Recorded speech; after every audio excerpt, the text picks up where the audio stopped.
बिस्मिल्लाहिर्रहमानिर्रहीम। स्टूडेंट्स, जैसा कि आप जानते हैं कि मैटर की चार स्टेट हैं: solid, liquid, gas and plasma, जिसको आप उर्दू में ठोस, माय, गैस और प्लाज्मा का नाम देते हो। तो हमने ये स्टडी करना है कि वो कैसे एक स्टेट से दूसरी स्टेट के अंदर चेंज होता है, जैसे कि सॉलिड लिक्विड में, लिक्विड गैस में और गैस प्लाज्मा में कैसी चेंज होती है। तो इस चीज़ को हम कहते हैं चेंज ऑफ स्टेट। इसकी एग्जांपल में आप देखते हो कि जैसे कि हमारे पास जब आप पानी को फ्रिज के अंदर रखते हो तो क्या होता है कि वो पानी फ्रीज होकर आइस बन जाता है। अब जो पानी है वो लिक्विड है, जो आइस है वो सॉलिड है। तो होता क्या है कि ऐसे काम करने के लिए हम वाटर के अंदर से थर्मल एनर्जी को रिमूव करते हैं। तो जब आप रिमूव करते हो तो उसकी एनर्जी कम होना शुरू हो जाती है और एटलीस्ट वो सॉलिड बन जाता है। इसी तरीके से जब आप उसको मेल्ट करते हो, किसी भी सॉलिड को हीट देते हो, तो क्या होता है कि वो मेल्ट होना शुरू हो जाता है, कि वो सॉलिड से लिक्विड में चेंज होना शुरू हो जाता है। या पानी को जब आप बॉयल करते हो तो वो वेपर्स बनना शुरू कर देते हैं, लिक्विड से गैस में कन्वर्ट हो जाता है। तो ऐसा क्यों होता है कि जब आप उसको हीट दे रहे होते हो, थर्मल एनर्जी दे रहे होते हो, तो क्या होता है कि जब भी आपने चेंज ऑफ स्टेट करनी है, मैटर की एक स्टेट को दूसरी स्टेट में चेंज करना है, तो आपको या तो एनर्जी देनी पड़ेगी या आपको वहां से रिमूव करनी पड़ेगी। तो इस चीज को हम कहते हैं चेंज ऑफ स्टेट। अब उसके लिए उसने एक बड़ा सिंपल सा एक्टिविटी बताई है। अब वो एक्टिविटी के अंदर क्या है कि हमने एक जो आइस है, बर्फ को हमने किसी भी बीकर के अंदर डाल के हमने साथ में थर्मामीटर के साथ चूल्हे के ऊपर रख देना है। अब होगा क्या, जो बर्फ होती है उसका बच्चों जो टेम्परेचर होता है वो होता है -30 डिग्री सेल्सियस। जब आप उस बर्फ को आप गर्म करना शुरू करते हो तो क्या होता है कि वो सॉलिड से लिक्विड के अंदर कन्वर्ट होना शुरू शुरू हो जाता है। तो क्या होगा कि आप उसको थर्मल एनर्जी दे रहे होते हो। अब जब आप उसका टेम्परेचर चेक करोगे थर्मामीटर के साथ, तो बर्फ का होता है -30 डिग्री सेल्सियस। तो वो 30 डिग्री से वो इंक्रीज होके माइनस से वो जीरो पे आ जाएगा। लेकिन वो जीरो पे आके एक दफा रुक जाएगा, और वो तब तक वो जीरो पे रहेगा जब तक सारी की सारी बर्फ वो पानी के अंदर तब्दील नहीं हो जाती। अब क्या होगा कि उसके बाद जैसे ही आप फिर उसको पानी को आप थर्मल एनर्जी दोगे तो वो क्या होगा, फिर वो जीरो से इंक्रीज होगा, और तब तक इंक्रीज टेम्परेचर होता रहेगा जब तक वो पानी बॉयल होना शुरू नहीं हो जाता। अब जब वो पानी बॉयल होना शुरू हो जाएगा तो फिर उसका टेम्परेचर कांस्टेंट हो जाएगा 100 पर, और फिर उसके बाद वो पानी से वो तीसरी स्टेट में चला जाएगा, लिक्विड से वो गैस में कन्वर्ट हो जाएगा वेपर्स के अंदर।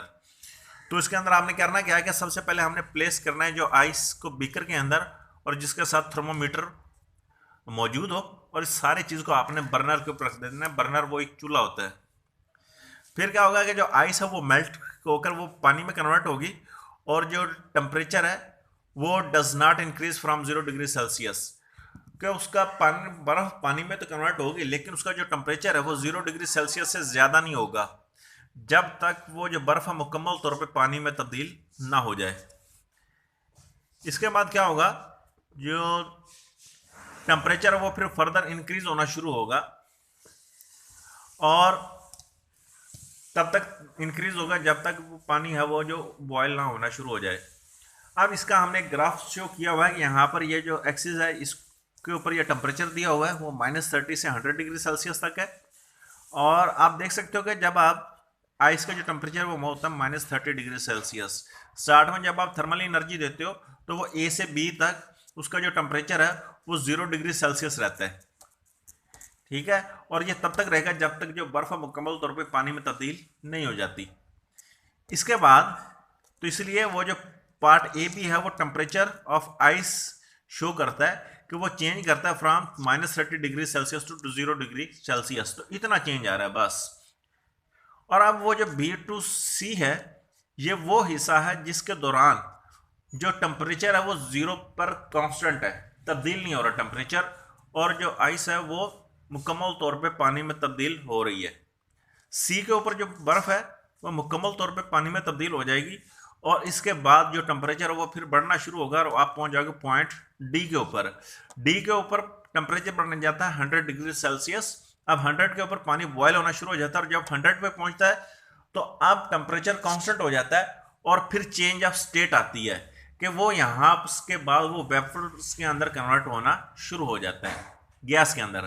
तो ए टू बी ये चेंज ऑफ स्टेट है जिसके अंदर वो सॉलिड से लिक्विड में कन्वर्ट हो रहा है, और फिर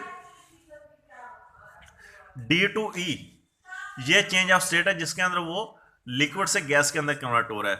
तो इसलिए हमारे पास जो पार्ट बी सी है उसके अंदर जो टेम्परेचर है वो सेम रह रहा है, हमने कहा था, और 0 डिग्री सेल्सियस रहेगा जब तक जो बर्फ है वो मुकम्मल तौर पे पानी के अंदर तब्दील नहीं हो जाती।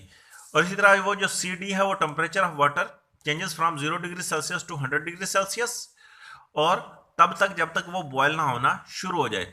और आखिर में वो जो डी है वो फिर चेंज ऑफ स्टेट शो करेगा कि temperature remain constant eight 100 degree Celsius till all water change into steam. तो बेटा जब तक जिस पॉइंट पर चेंज ऑफ स्टेट हो रही हो,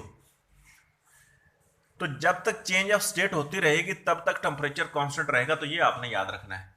लेकिन जब वो चेंज ऑफ स्टेट खत्म हो जाएगी तब टेम्परेचर इंक्रीज करेगा। तो जैसे हमने स्टार्ट में कहा था कि यहां पर ए टू बी वो जो आइस है वो लिक्विड के अंदर वाटर के अंदर कन्वर्ट हो रही है, तो ये चेंज ऑफ स्टेट है। इस दौरान टेम्परेचर सेम रहेगा।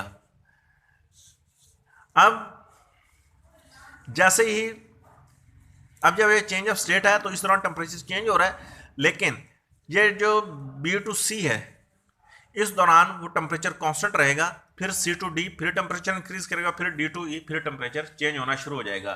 तो जब चेंज ऑफ स्टेट होगी उस दौरान टेम्परेचर चेंज होगा, लेकिन जिस दौरान चेंज ऑफ स्टेट नहीं हो रही होगी उस दौरान टेम्परेचर कांस्टेंट रहेगा। Best of luck.